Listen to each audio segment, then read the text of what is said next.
Donc, ce que Jésus leur dit, c'est vous donnez, vous donnez, vous empruntez. Parce que si vous donnez, au lieu d'être euh, euh, contraint de le faire, vous choisissez de le faire. Vous êtes le maître de vos propres actions, l'auteur de vos propres actions.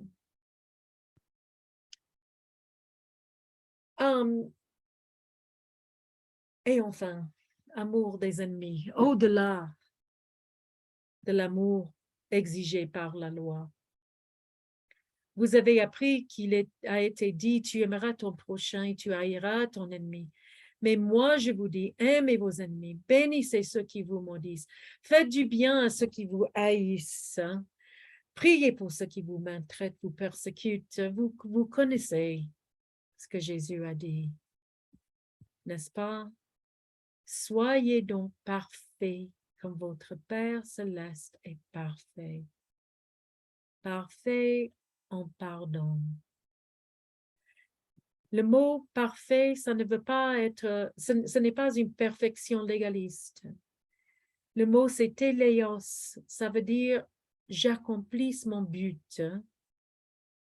Je suis complète. Je suis saine et complète là.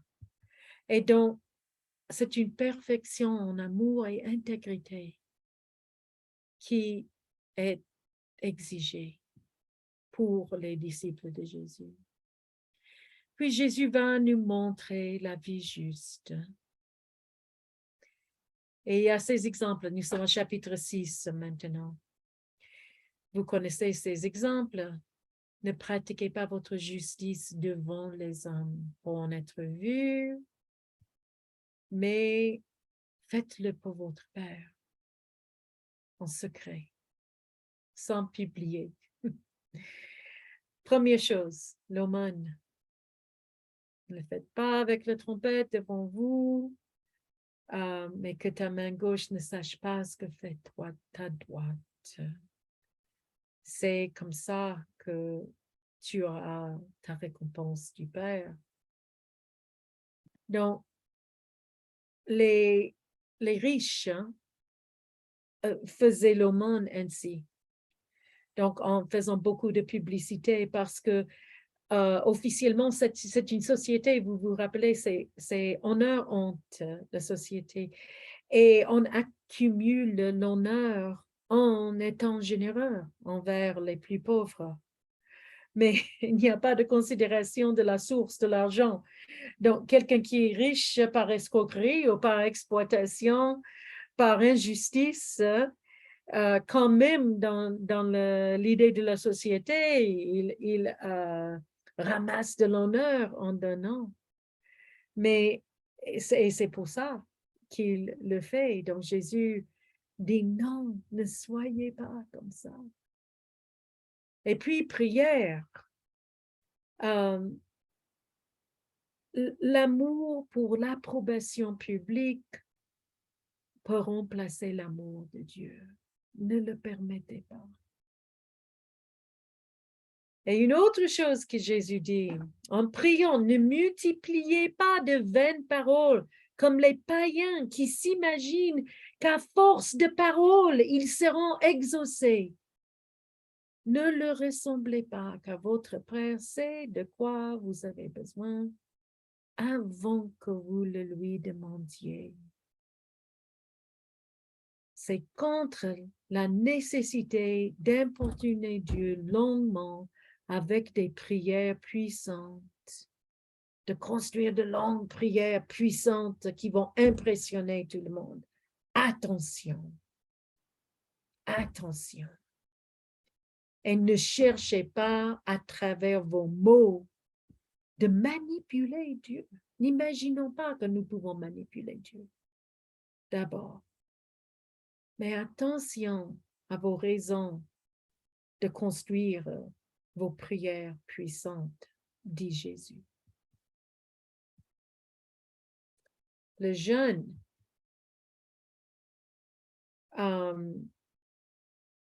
donc, ne faites pas pour que les gens voient que vous êtes en train de jeûner pour votre piété. Ne veut pas le montrer devant d'autres. Mais quand vous priez, on va revenir, j'ai sauté la prière du Seigneur parce que je voulais le traiter et c'est peut-être la dernière chose qu'on peut traiter. Voici donc comment vous devez prier. Notre Père qui es aux cieux. Il y a un seul Père de tous. Ce n'est pas le Dieu de nos pères que nous prions, mais Dieu, notre Père, notre Abba, Papa. Matthieu va dire plus tard, n'appelez personne sur la terre votre Père, car un seul est votre Père, celui qui est dans les cieux. Fais que ton nom soit sanctifié. Ce n'est pas juste que ton nom soit sanctifié, assez passif. C'est une demande à ce que Dieu agisse pour que son nom soit sanctifié. Et qu'est-ce que ça veut dire? Comment est-ce que Dieu agit pour que son nom soit sanctifié? Regardons Ézéchiel 36.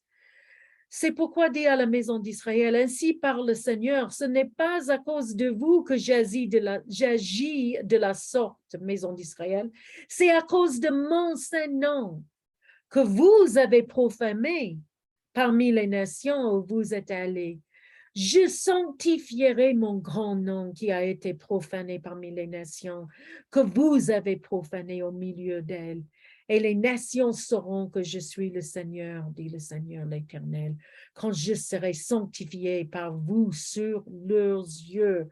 Je vous retirerai d'entre les nations, je vous rassemblerai de tous les pays et je vous ramènerai dans votre pays. Vous voyez, je vous donnerai un cœur nouveau. Je mettrai en vous un esprit nouveau. J'ôterai de votre corps le cœur de pierre et je vous donnerai un cœur de chair. Je mettrai mon esprit en vous et je ferai en sorte que vous suiviez mes ordonnances et que vous observiez et pratiquiez mes lois. Le Seigneur agit pour que son nom soit sanctifié en faisant sa propre justice, en rectifiant des mots et puis en nous rendant capables de faire aussi sa volonté sur la terre comme au ciel. Et vous regardez que nous sommes déjà à la prochaine phrase, que ton règne soit fait sur la terre comme au ciel. Ça reconnaît que le règne qui est là avec Jésus, qui est annoncé par ce manifestement même, est inauguré, mais pas encore complètement réalisé, parce que c'est évident que la volonté de Dieu n'est pas toujours faite sur la terre. C'est la réalité de l'injustice et un cri pour la justice. Tout c'est parti donc, parler de la nature, l'action de Dieu. Mais maintenant, nous avons déjà commencé à faire le tour parce que sa volonté soit faite, ça veut dire que nous faisions sa volonté. Et les dernières pétitions vont traiter notre condition humaine. Donne-nous aujourd'hui notre pain quotidien, ça rappelle la manne, les tentations au désert, mais aussi l'insécurité alimentaire des paysans, de plus que 90% de la population qui vivait dans l'insécurité alimentaire et qui risquait de même aller approcher à la mort. Pardonne-nous nos dettes, comme nous aussi nous pardonnons à nos detteurs. Intéressant que ces deux sont en parallèle, l'un avec l'autre. Si vous connaissez le parallélisme hébreu, ça indique que nous avons besoin de pardon comme nous avons besoin du pain. Et le mot des dettes, c'est exactement le mot que Matthieu utilise. C'est le même mot que les dettes.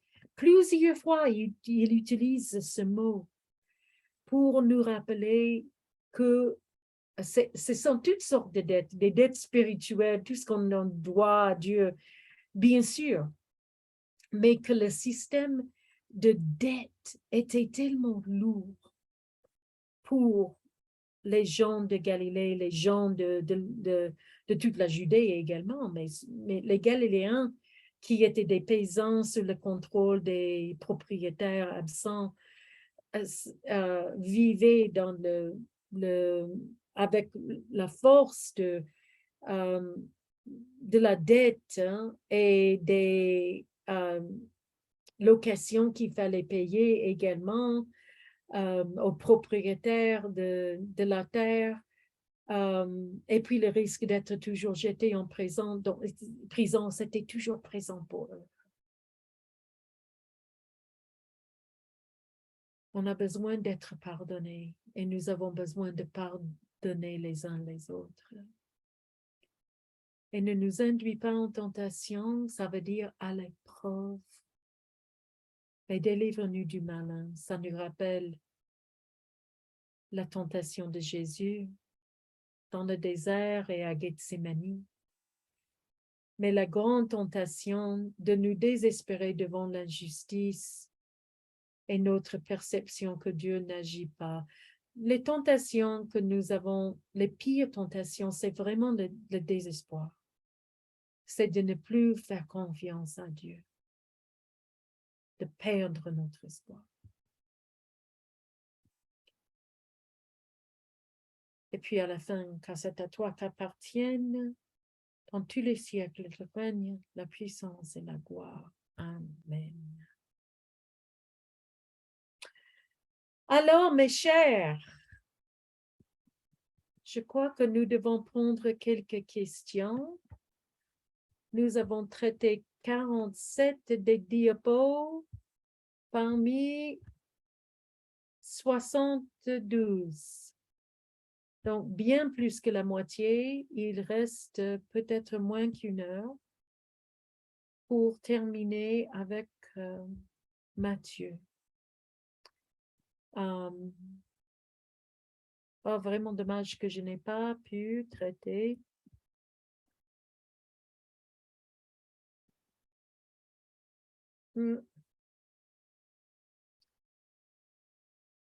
Je saute.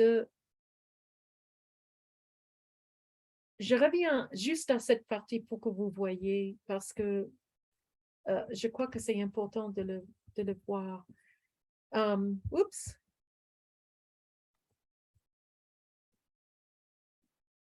Trésor dans les cieux. C'est comme ça que Matthieu termine toute cette partie.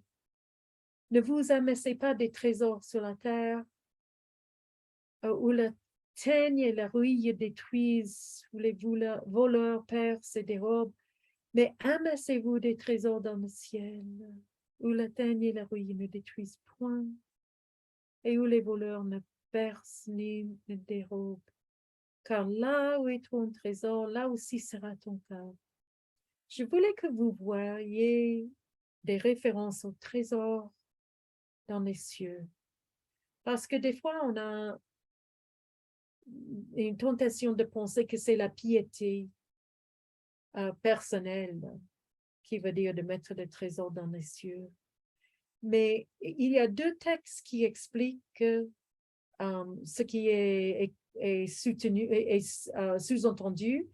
Et ça vient de Septante, de la Septante, de la partie des 2 livres de l'Apocryphe, donc la période intertestamentale, donc ce sont dans la Bible catholique, mais non dans la Bible protestante. Mais Tobie et Sirach sont tous les 2 assez souvent référenciés dans le Nouveau Testament. Donc, Tobie 4, 7. Fais l'aumône avec les biens qui t'appartiennent. Ne détourne pas ton visage d'aucun pauvre, et le visage de Dieu ne se détournera pas de toi. Mon fils, agis suivant ce que tu as. Si tu es dans l'abondance, donne davantage, mais si tu as peu, donne selon le peu que tu as. Quand tu fais l'aumône, mon fils, n'aie aucune doute. Tu te constitues un beau trésor pour les jours de détresse, car l'aumône délivre de la mort et empêche d'aller dans les ténèbres. Pour tous ceux qui la pratiquent, elle est une bonne offrande devant le Très-Haut. Le trésor d'en haut, c'est la générosité envers les plus pauvres. Et encore une fois, de sagesse de Jésus, Ben Sirac, c'est un scribe du 2e siècle avant Jésus. Oui. C'est faire œuvre de miséricorde que prêter à son prochain. Lui venir en aide, c'est observer tes commandements. Prête à ton prochain quand il est dans le besoin et restitue en temps voulu ce que tu as emprunté. Tiens ta parole, sois loyal envers ton prochain et tu trouveras toujours le nécessaire. Beaucoup considèrent ce qu'on leur prête comme s'ils l'avaient trouvé et mettent en difficulté ceux qui les secourent. Beaucoup se refusent à prêter, non par méchanceté, mais par crainte d'être dépouillés pour rien. Pourtant, laisse-toi toucher par le malheureux. Ne lui fais pas attendre ton aumône. Viens en aide aux pauvres comme il est prescrit. Il est dans la misère. Ne le renvoie pas les mains vides. Pour un frère et un ami, sacrifie ton argent. Plutôt que de le laisser rouiller dans ton coffre, investis ta fortune selon les commandements du Très-Haut. Cela te rapportera plus que l'or. Donc, tout ce que Jésus est en train, a déjà enseigné dans le sermon sur la montagne, c'est comme ça que nous mettons le trésor aux cieux, de vivre ainsi, dans la miséricorde, dans la compassion, dans la justice. OK. On reviendra pour le reste, peut-être, Inch'Allah.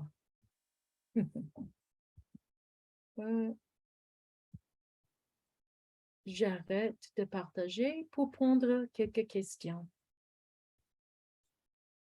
OK, merci beaucoup, Pasteur Karen, pour ce marathon que nous sommes en train de faire et nous découvrons, moi personnellement. Donc, il y a quelques questions. En tout cas, vous pouvez poser vos questions dans le chat. Et juste pour dire, juste après, nous aurons quelques annonces. Donc, nous vous prendrons, nous allons gratter sur votre temps 5 minutes pour donner quelques informations pour le calendrier et puis les validations. Voilà. Pasteur Karen, vous avez des questions? Oui, donc alors, j'essaye de voir le chat. Où est le chat? OK. Je pourrais lire pour vous, hein, si vous voulez. Non, non, non, non, c'est bon, c'est bon. Super. Merci, Pasteur. Je cherche les noms. OK, voilà, je saute. À quoi est-ce que Matthieu est un évangile de mission? Merci, Rosny. C'est à la fin, vous allez voir Matthieu 28 qui pousse les disciples de sortir avec la mission du disciple-là. Donc, de former des disciples et d'enseigner tout ce que Jésus a enseigné. Donc, on ne reçoit pas les instructions pour nous-mêmes. C'est pour être la lumière, pour être le sel, pour partager de ce que nous avons dans le monde. Matthieu est clair que ces enseignements sont là pour que vous fassiez comme lui, il a déjà fait envers vous, que vous enseigniez également. Lula, salut Lula. J'ai 2 questions. Matthieu dit de ne pas appeler quelqu'un sur la terre Père. Que penses-tu de l'appellation Père spirituel? Qu'est-ce que je pense de l'appellation Père spirituel? Ou alors, il faut nous rappeler que la société, le contexte social de Jésus, on avait le système de patronage. Donc, les gouvernements n'offrait pas des couvertures sociales du tout. Le gouvernement n'était pas responsable d'approvisionnement des biens, des besoins de la population. Donc, il fallait être attaché à des patrons. Bon, on était déjà, si on était paysan, on avait un patron. Et la tentation, c'était toujours de mettre la confiance dans votre salut, pour votre salut, dans le patron. Donc, nous avons toujours le patron et d'un côté. De l'autre côté, on a une société patrilinéale et ça veut dire même que la personne qui était ton papa déterminait ta classe dans la société. Donc, c'était des manières de mettre des personnes dans leur place et de contrôler des personnes au lieu de leur permettre de croître, de fleurir. Donc, Jésus est en révolte contre ça, d'autant plus que lui, vous vous rappelez, il a été accusé d'être bâtard lui-même. Mais il sait que son Père est le Dieu éternel. Et en effet, son Père est le Père de nous tous et ses autres pères ne valent rien. Ça ne veut pas dire que ton papa ne vaut rien. Pas du tout, pas du tout. Nos parents sont chers. Il faut respecter nos parents. Mais dans cette construction sociale, où est-ce qu'on met notre confiance? On met notre confiance dans Jésus, notre Père. Donc, si on a des pères et des mères spirituels, oui, on a beaucoup de respect pour celles qui sont nos parents dans la foi. Mais ce sont nos parents. Notre vrai Père est celui en qui nous mettons toute notre confiance. C'est le Seigneur. C'est d'après Matthieu. Christ a dit que celui qui répudie sa femme, sauf pour cause d'infidélité, et en épouse une autre, commet un adultère. Parce qu'il était d'accord avec que dans ce passage, le Seigneur considère l'infidélité comme une raison valable pour le divorce. Si oui, Christ dit aussi que celui qui regarde une femme pour la convoiter a déjà commis l'adultère avec elle. Est-ce qu'une femme peut considérer ces deux versets et divorcer légitimement de son mari parce qu'il a convoité une autre? Oh, oh, oh, oh, j'aime beaucoup le visage souriant en bas. Alors, je crois que Jésus dirait, attention à établir les principales légalistes. Parce que ce que Dieu cherche, c'est un mariage qui est une relation d'amour mutuel qui permet à l'apprentissage de l'amour qui peut être aussi offert aux autres. Donc, on apprend comment aimer dans le couple. Et ça a des répercussions dans le monde, notre manière d'apprendre comment accepter, comment pardonner, comment vivre ensemble, comment être réconcilié. Et c'est toujours le désir du mariage. Quand quelque chose est cassé, la question c'est comment le réparer.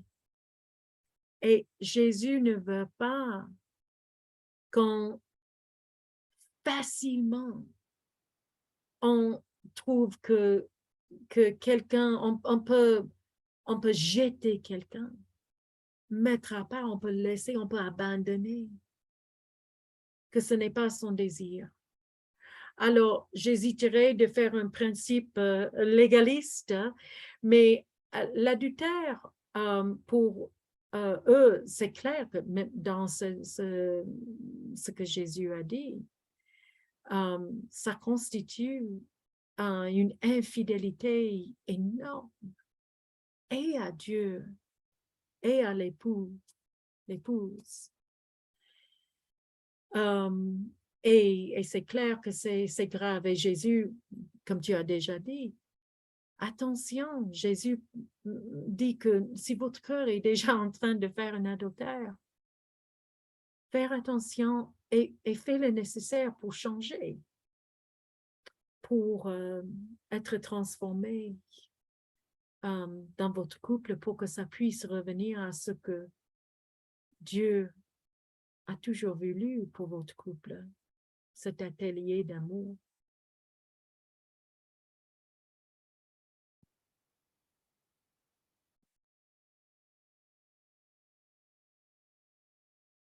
OK, c'est bon. Voilà, je pense que merci beaucoup. En tout cas, merci au pasteur Karen. Et puis, pour ceux qui ont posé les questions, merci beaucoup, Frère Lola. Et puis, Merci. merci, Rosny, qui ont posé les questions à la fin. Donc, nous sommes à 22, c'est ça, 22h08. Donc, nous allons juste prendre quelques minutes, moins peut-être de 5 minutes, juste pour vous présenter le calendrier. Et, Oui, je Pasteur Karen, allez-y. juste avant de partir, pendant que je représente le calendrier, j'aimerais bien voir dans le chat quelque chose qui vous a frappé de Ah, notre super. étude de Matthieu ce soir. Si vous pouvez juste faire une remarque de quelque chose, une petite découverte ou un aperçu que vous avez eu, c'est peut-être pas du tout quelque chose que j'ai dit, mais c'est quelque chose que vous avez constaté vous-même. Et puis, Jérôme, est-ce que nous allons essayer de trouver un autre moment où on peut terminer Matthieu? Et pour la validation, Oui, j'ai mes idées des deux questions. super. Je voulais demander aux gens de choisir l'un des deux et puis de le traiter. Mais je crois qu'il faut qu'on termine Matthieu d'abord. D'accord, Pasteur Karen. Donc, je reviens à ce que le pasteur Karen a dit. Vous pouviez mettre dans le chat ce qui vous a frappé, une découverte aussi, hein, une trouvaille, comme on le dit, en recherche. Donc, pendant que nous serons en train de présenter le calendrier que vous n'avez pas, je pense, vous pouvez toutefois écrire au même moment. Et puis, voilà, un retour, ça fait toujours, voilà, ça oriente toujours. Voilà.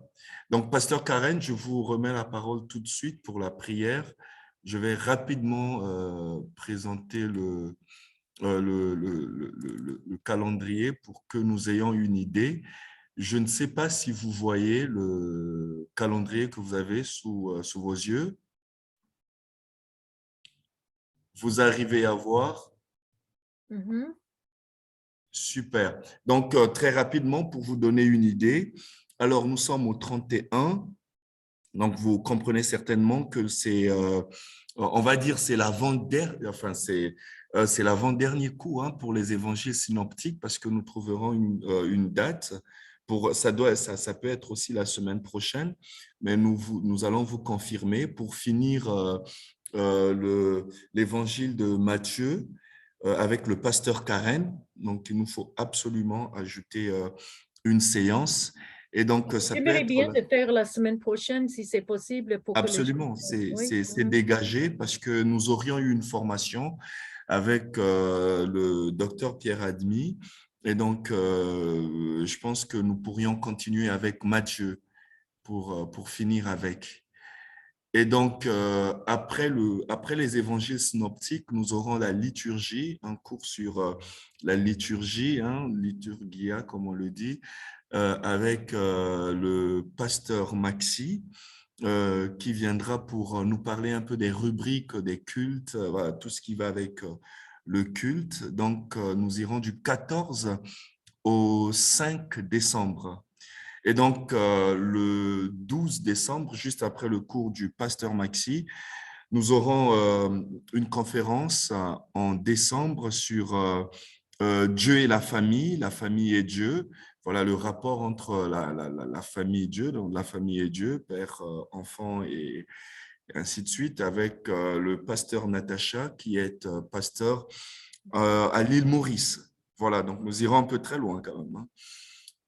Et juste après, nous commencerons un cours d'histoire avec le père Stéphane et le père Jean-Luc Blanc, le pasteur Jean-Luc Blanc.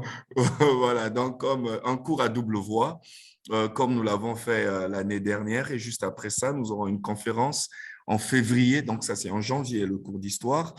Nous aurons en février une conférence sur la Bible avec Thibaut, hein, qui est professeur actuellement, qui intervient à Strasbourg. Et ensuite, nous aurons en février, mars, tout ceci, je vous le montrerai rapidement hein, dans le site.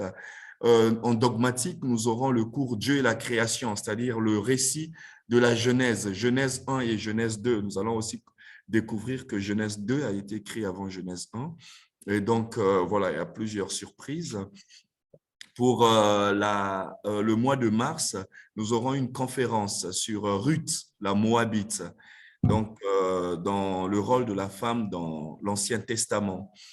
Et ensuite, une autre conférence avec, voilà, sur la prophétie pardon, dans le Nouveau Testament. On parle toujours de la prophétie dans l'Ancien Testament. Cette fois-ci, nous aurons la prophétie dans le Nouveau Testament et nous vous confirmerons puisque nous aurons Timothée Minard.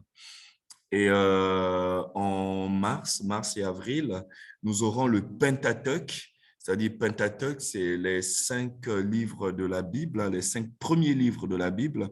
Nous l'avons survolé avec le pasteur Karen l'année passée en introduction, donc nous y reviendrons.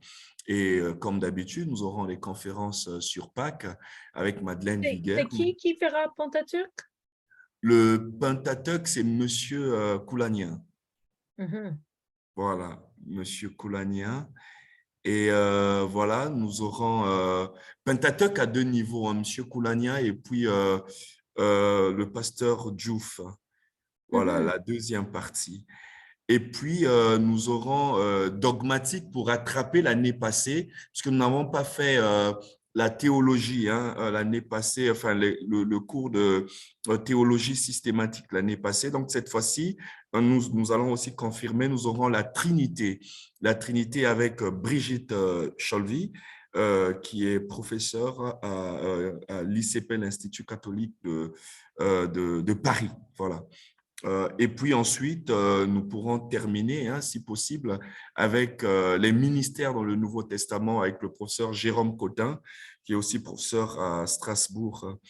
Et ensuite, nous aurons une soirée de validation, validation en juin et voilà, une activité en fin d'année.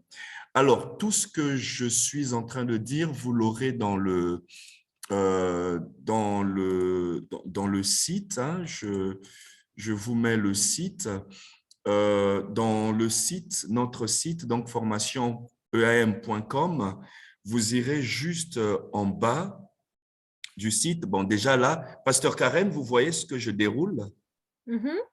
Juste en bas, vous avez le cours de la dernière fois, donc la séance passée. Donc, Luc, les évangiles synoptiques, les évangiles selon Luc, donc le cours qu'on a fait le lundi passé, vous l'avez ici. Et le cours de ce soir, vous l'aurez demain. En tout cas, dès demain, pour les nyctophiles, ceux qui travaillent la nuit, vous aurez la possibilité d'avoir le cours dès 4 heures du matin, 5 heures du matin. Voilà, pour nous autres nyctophiles, on est beaucoup plus inspiré la nuit que le jour. Voilà, et puis,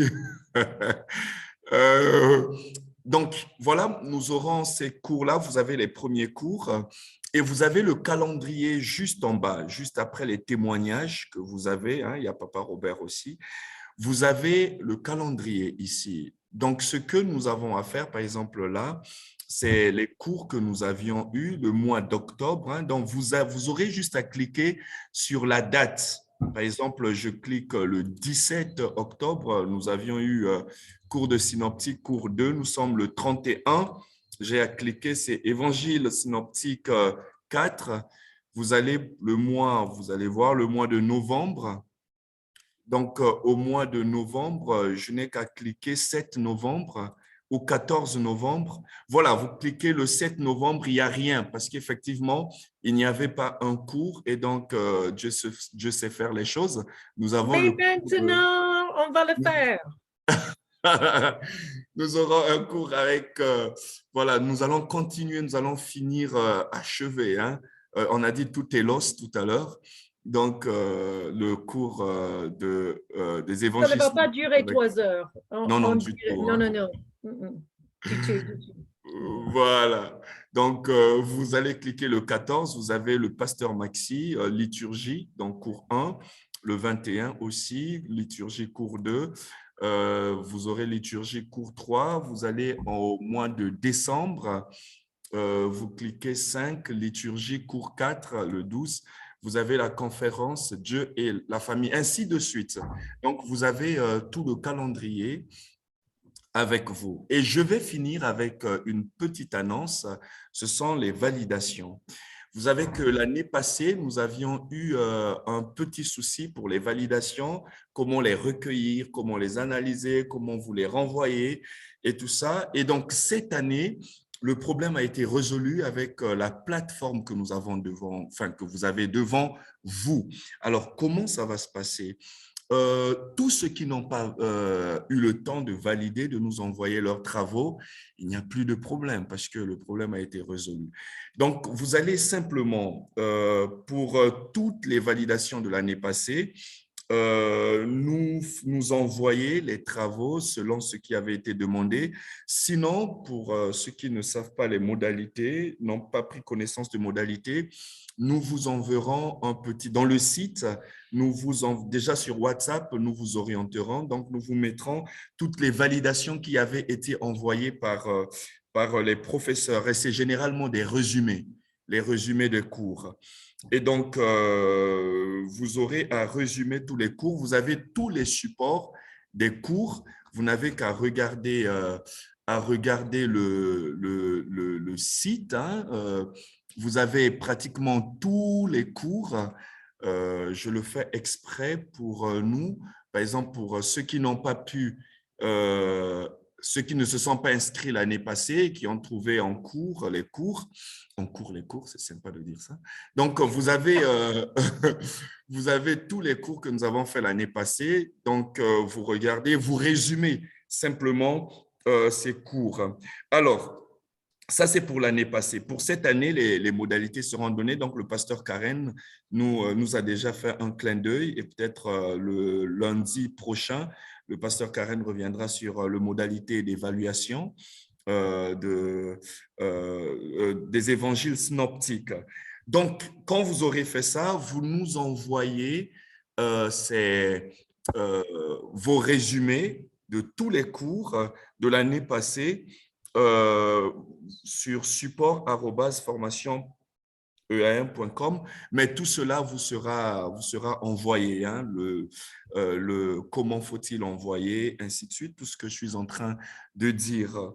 Voilà. Et puis, vous savez que nous avons, pour finir, cette année, nous avons les évangiles synoptiques, nous avons la liturgie, le protestantisme, donc le cours de l'histoire, le dogmatique, et puis, bon, bref, nous avons tous ces cours-là, donc vous devriez faire des résumés, en tout cas selon les modalités de chaque professeur.